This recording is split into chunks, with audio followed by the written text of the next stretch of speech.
Thank you for your interest in this auction. We're going to have a quick tour of this sailor's scrapbook from World War II. This has to do with the USS ELECTRA.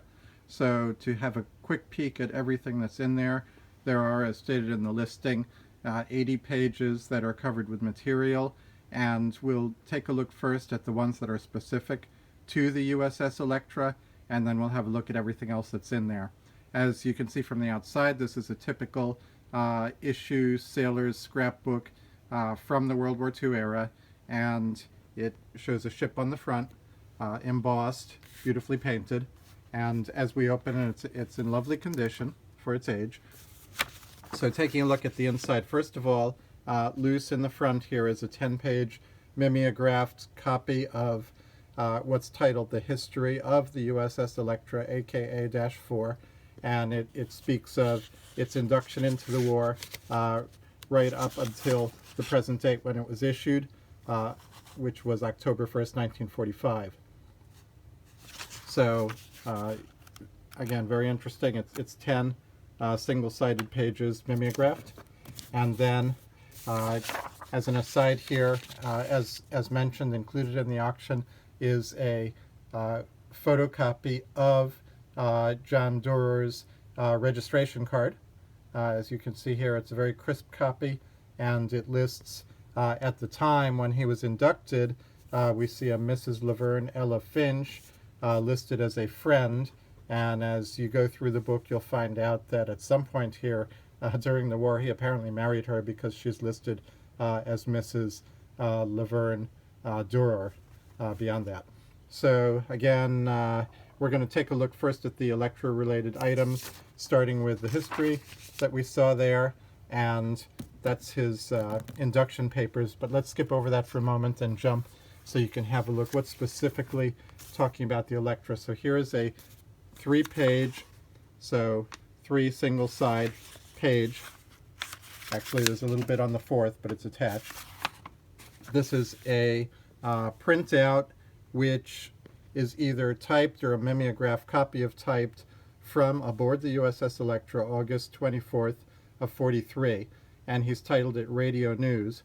So this is news that was received on the ship and that the sailors were able to see, probably at a central location or tacked up on a bulletin where they could read. It talks about German troops that evacuated the Russian area. It talks about Allied headquarters in North Africa and what's going on in London, Tokyo, Alaskan base, Washington, and so forth, Quebec, London, and it updates the soldiers on the news. So that is something that they would have read shipboard as they were on their mission. And then jumping over to here, at this point there's another ELECTRA Press News, which also appears to be a mimeographed copy. These were distributed throughout the ship to where they could see them. This is from November of 43, and it says they were at sea at the time. Talks about what's going on in Washington, talks about Pearl Harbor, talks about Chungking, what's going on in London. So 1, 2, 3.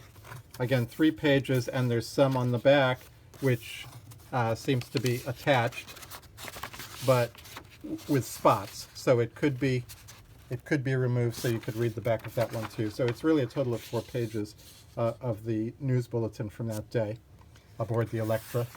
And then flipping to here, we have a mimeograph Thanksgiving Day menu from 1943 aboard the ELECTRA, and it lists the menu of what was served, including hot asparagus tips and so forth, probably out of a can. Very interesting, unusual piece of ephemera there. And then jumping here toward the back, this isn't directly related to the ELECTRA, but it has to do with John Doerer's employer, who is writing to find out an address for him so that his employer can send him a package. So this is apparently a form letter that they use for various soldiers and sailors, and they would try to inquire of the military where they could send this package in time for Easter, it says. March 1944 is the date on this letter. So he would have been aboard the Electra at that time. And then a couple of other interesting things that aren't tagged specifically to the Electra, but we can have a look here. It does say secret sketch of landing beaches, Caroline Atoll, and it's dated January 6, 1944. And this is a sketch which appears to be a photocopy or mimeographed copy of some sort done by hand. And you can see that it lists the different landing positions and the rocks and the coral heads and everything that's in their way that they need to be aware of for that landing. And then a similar one on the opposite side of the page. And I'm going to guess, since he was apparently assigned to the Electra this entire time, that it doesn't specifically state, but the Electra was most likely involved in those landings. So this is a similar one. This is mimeographed. It says code names, Caroline Atoll, secret. So it lists all the different code names, and it shows the positions that they had there on the atoll. So you can see that. Those two are included. And then, so jumping back to the beginning, those were the things that were specific to the Electra, but again, there are really 80 full pages here of material attached. So he lists, he's labeled most of the things. Those are his induction papers from November of 1942, where he's scheduled to appear for his enlistment, his slip for civilian clothes, and an actual card from the Navy showing the clothes that were being issued. Then it talks about boot camp, which he went to Bainbridge, Maryland, and there's quite a bit of material in here. And being a scrapbook, he has items clipped from newspapers, items clipped from publications that are related to it. There's a family pass for those who are visiting him at that location, at Bainbridge. So here is a description of waves. The waves were commissioned in 1942 and so forth. So that's a description of the waves issued by the War Department in May 10th, 1943. The amphibious troop ship for training that he was on. And then this is very much full of a lot of humor and typical cards and ephemera that would have been picked up by a sailor that he saved. Certain cartoons from the war, cards that he received from people for Valentine and Easter and so forth, very nicely preserved. And of course, most of them would be from his girlfriend / wife later. A lot of interesting things here of various genres that a sailor would have saved. And we're going to flip through here a little faster. So more postcards and things from the war, kiss cards, ration cards of various humorous types, AWOL permit, which is interesting, pilot's license, guarantee of protection. Most of these things are humorous things that soldiers would have collected during the war. Very, very interesting collection. Then he has some notes that he wrote to his wife, some of which are humorous, and apparently he never intended to send and didn't send, but he saved them. Then there are also some mimeographed bulletins or newsletters from a couple of places where he was stationed. So this one is Gator News, March 24th, 1943, from Little Creek, Virginia Amphibious Force Base. So it's multiple pages, meet your officers, and schedule of entertainment, and of course always some humor, and so forth. And then there are a couple more that are of similar vein. There's another copy of the Gator here from March 31st, 1943, and there's also the mock-up, which was from May 43, which is from a different base, amphibious base, Fort Pierce, Florida. So continuing here, there are some telegrams between himself in Laverne. There was some shore leave. There were amphibious training base in Little Creek. We already saw that one. He has a card from there. Liberty Pass from Fort Pierce. And then plenty of postcards from the places where he was in training. This is the one from Fort Pierce, Florida. So he saved numerous postcards. There's a whole section of postcards. Other humor that he would normally save. A letter from someone who knew him at camp, apparently to his wife, which is very interesting. And there's another one to Seaman Doerer from Mr. Bancroft Hill, president of Baltimore Transit. So this was actually from his employer back home, writing him a letter. And these, of course, are V-mail. So he saved letters that he received during V-mail. Other things that a sailor would normally save. Some poetry. More humor. And then some clippings from some of the World War II era publications that would show life at these camps. And this actually shows a scene from Bainbridge, a cartoon that was from Bainbridge there,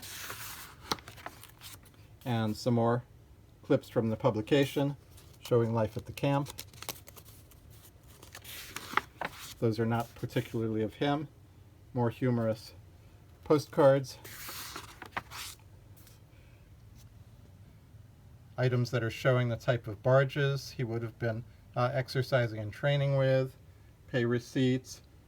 There's a letter written and received at home by his wife during 1944 that's saved in there.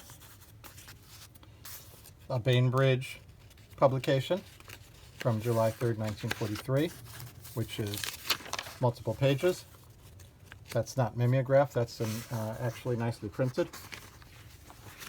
We already saw the Electra news. More articles from magazines and so forth talking about the type of landings that he could anticipate during his deployment. This had to do with the Solomon Islands. Just very nicely laid out and organized here. Rehearsal in Chesapeake Bay.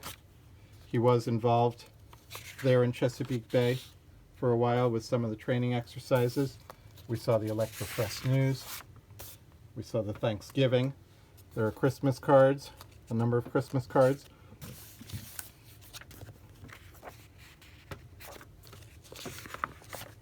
More Christmas cards received, and some humorous cards. Christmas 1943. So this whole section is from 1943. He's labeled and dated them. One from his wife. One to his wife. And then some articles that he saved on Pearl Harbor later in 1943. There's the continuation of the article on Pearl Harbor with the photographs showing the destruction. Then there's a section that he saved having to do with what a channel invasion looked like. These are the type of things that he was involved with. Talks about the kinds of ships that were involved, what their role was in the invasion, and so forth. The LSTs. The LSTs, of course, were the ships that landed the tanks, such as this one right here, and the ships that landed the troops. There's another one, landing tanks. And it continues, and it shows all about what those landings were like. And then we saw the letter from his employer, more poetry and so forth that would have been saved by a typical recruit at that time. There's a picture of himself and his wife.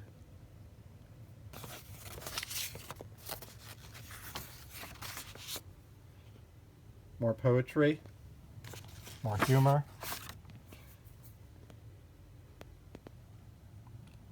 various pieces of ephemera that he saved, United Airlines ticket, and then he gets toward the end where he's showing his return home, ephemera from United Airlines, postcards, and so forth. Some actual photographs. He doesn't have a lot of photographs, but he did come through Europe.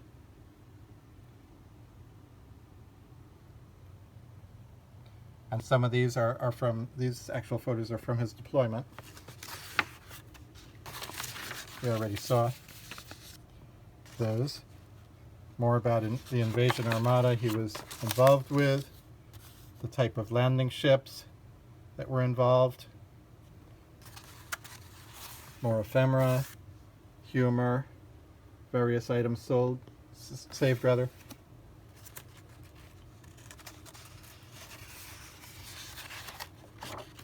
And then we get toward the end, more poetry, and then at the end, as usual, you find some things that never got mounted because it was the end of the story. This was his return to San Francisco. There's the telegram notifying his wife that he arrived in San Francisco. And the very last piece is something he seemed to have pried off a phone booth, off an Italian airplane. So that's interesting. So that's it. That's what you have in this scrapbook. Again, 80 pages. If you have any questions, let me know. Thanks again for your interest, and I hope you win it.